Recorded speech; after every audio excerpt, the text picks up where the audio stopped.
J'ai grandi avec des voisins danois, libanais, polonais et yougoslaves. Dans le sud de la Suède a été construit un pont en l'an 2000 reliant ma ville natale Malmö avec son pays voisin, le Danemark.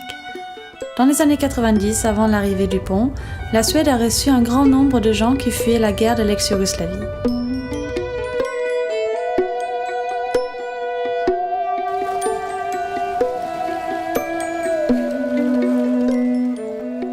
Je me mets en route pour la Bosnie-Herzégovine et je me souviens de 1993. Je regardais les images de la guerre en Yougoslavie à la télévision et je vois le vieux pont de Mostar, le Stari Most, se faire bombarder et plonger dans la rivière de Neretva. Il y a plus de 50 ans, un tableau a permis à un peintre sans le sou de régler son compte à l'épicerie de mon grand-père. Le tableau représente le vieux pont de Mostar et depuis toujours, je rêve d'y aller.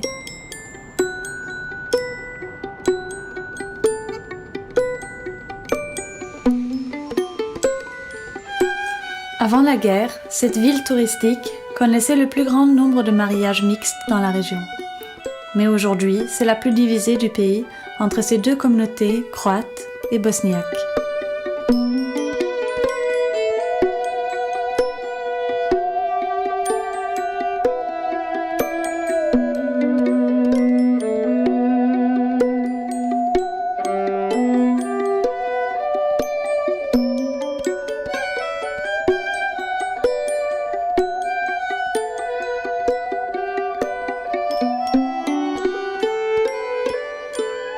This bridge for the people of Mostar was never some monument. We really made our first steps on the bridge. We really lived around the bridge.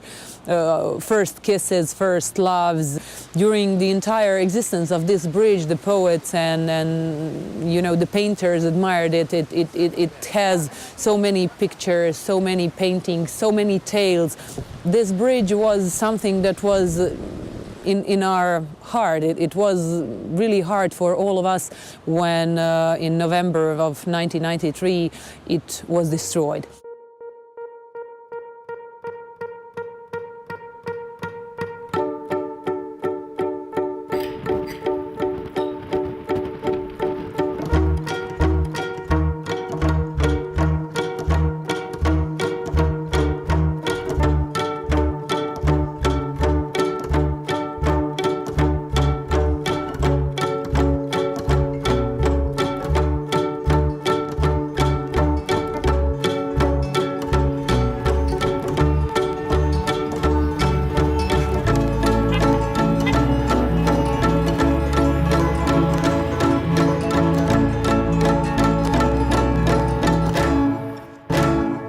Mostar region, especially in the minds of, for example, young people, people that don't remember what, for example, beautiful life we used to have in ex-Yugoslavia before the war.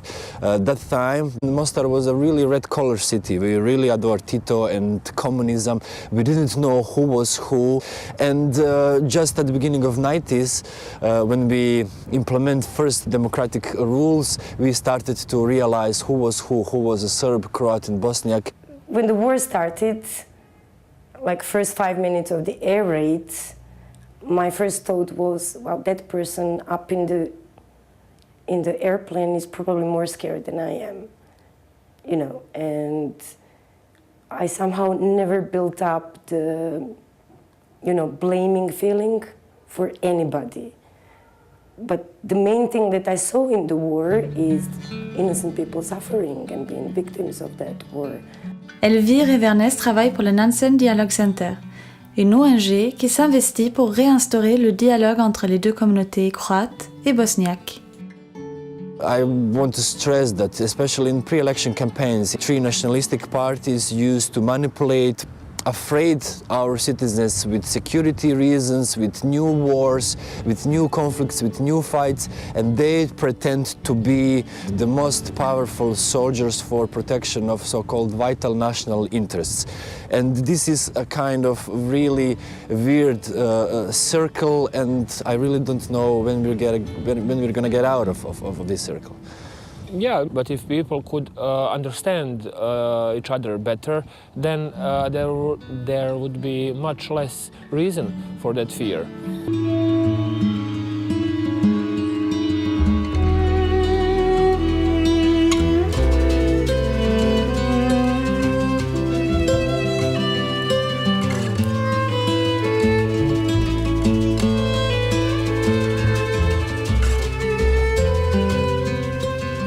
At one moment, it almost appeared that the bridge saved the people of Mostar, because at that moment the eyes of the world were turned to Mostar, and slowly this war went to its end. Even after the war, the bridge was used as a means for reconciliation. The project was developed in the mayor's head. Mayor Oročević, the mayor of that time, and he went to the mayor of the opposite side of Mostar, and together they went to the World Bank and UNESCO and proposed the project that would mean reconciliation of the people and also the reconstruction of the bridge. So as the contractors, they had the company from Turkey, from Croatia, from France. It was a mixture of all neighbors and all the people who actually lived in Mostar. So in that manner, it a little bit put them to work together, you know, again. So just to show that it's possible, that we lived together for centuries and we should continue to live together also now.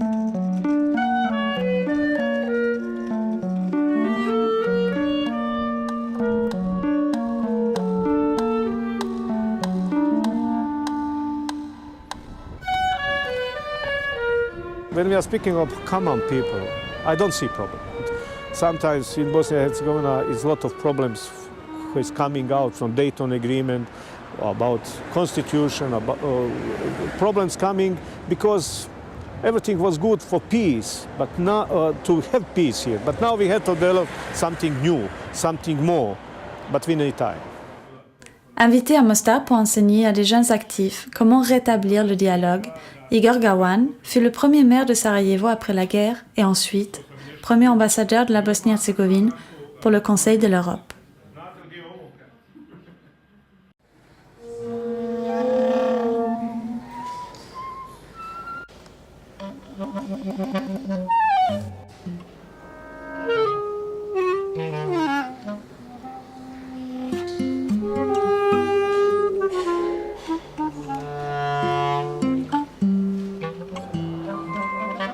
Basically, Summer University is a lot of political schools of Council of Europe.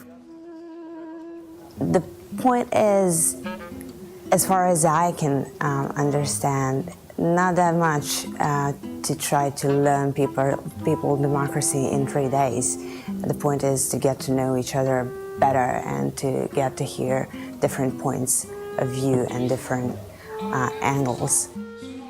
The idea of it is to have a central topic. This year it is ethics and politics, so everything is built around this central topic. The Council of Europe is not just Europe itself as it is European Union. Geographically, it doesn't matter what it stands for and what it fights for applies to all the world. In those conditions, you learn a lot about yourself, not just other people. I think that the most precious thing that is what Summer University is about is getting to know each other. Have a vivid discussion that can actually produce new ideas and new solutions and resolution to some issues, maybe, hopefully.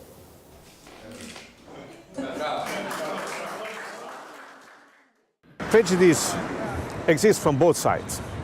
If you are asking the Bosnian people what you think about international organization or European Union, etc., you will see they didn't do enough for us. They didn't help us enough. Another side will tell you what you want. We spend million in billion here, but they don't understand it's not question of the money. It's question of the approach. Because sometimes little project of 10,000 euro can do more than 1 million if you are working with the people on the human way. And this is the point. And this is the question. You cannot only take money and put here. You have to work with people. If you are separate people sitting in your office, you know what I mean. And we invest in this and this, and we are working on the changing of parliament, and did you sit with those people and speak as a human being to explain them? Did you try to find where is the problem inside, or you invest money?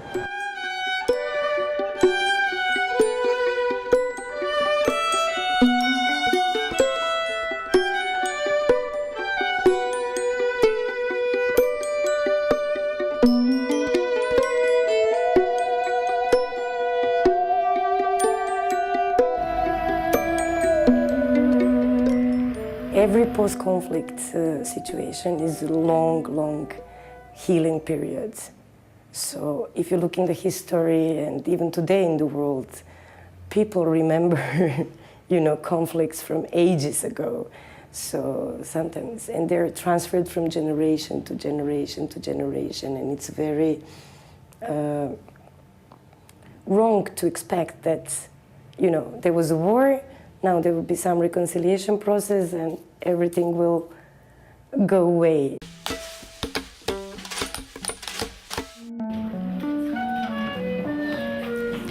En Bosnie-Herzégovine a été initié le concept 2 écoles sous un toit. Croates et bosniaques étudient dans le même bâtiment, mais dans différentes salles et avec différents programmes d'enseignement. Dans ce vieux gymnase, bâtiment reconstruit depuis peu, situé sur l'avenue qui sépare les deux communautés, se trouvent aussi 154 étudiants venant du monde entier qui étudient au lycée United World College. Well, when people think about the segregation in educational system, the first thing that crosses their minds is this project, 2 schools under 1 roof. But we in Nansen Dialogue Center see it as a challenge and as an opportunity to work on communication and better understanding from that point. When kids are in the same building and share the same room and same space. Different from the kids that are physically separated and working according to different curriculum. Plus, our school, United World College in Mostar, is having all 3 nationalities going together to the classroom, allowing them to investigate history in a very, not local history, but European history in a very critical way. They live together in residences, they do so many things together. So if we had more places like that, when kids can see that those invisible people from the other side are just normal kids like they are, it would be much easier. I think it's for younger generations it's really difficult to live in an environment where people are divided. But the environment is ever changing, and people become more aware of the fact that if they want to live happily, they have to make peace with each other. So there are a lot of organizations in Mostar that are concerned with this issue, and they're trying to make peace with each other. As the only Israeli student in my generation in the college, it's not that different to come to Mostar and see the conflict between the 3 ethnicities, the Croats, the Bosniaks, and the Serbs, because we also have the conflict, the Israeli-Palestinian conflict. So basically coming here to Mostar actually gave me another perspective on my personal conflict back at home. And when I'm at home, I always think about the conflict here in Mostar. And trying to resolve the conflict here gives me ideas to start and initiate things in my own community. So being also in Israel and in Mostar, living both worlds is a really good perspective, and it gives me a bit of hope.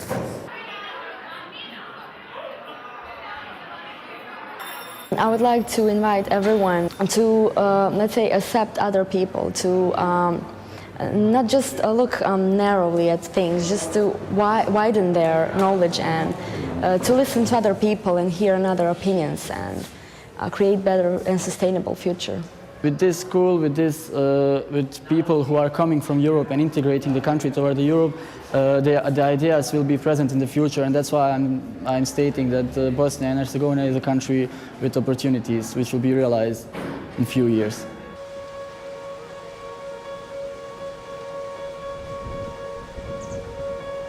The problems are in people's minds. You know, the nationalistic parties are ruling the country in matter to, you know, always repeat that their people are better, that somebody else wants to take something that's theirs, and it's easy to make people angry. You know, you tell them a couple of lies and then you just use them at the elections and later on. All of those people are just using it for their personal benefit and, you know, in order to steal more from this beautiful country, but I'm sure that something will change in time, and I hope that people would realize that we're all the same. Like we all have the same origins, we all have the same ancestors. Just during some time, somebody took Islam, somebody took Catholicism, somebody is Orthodox. So it's not like we're not so different at all.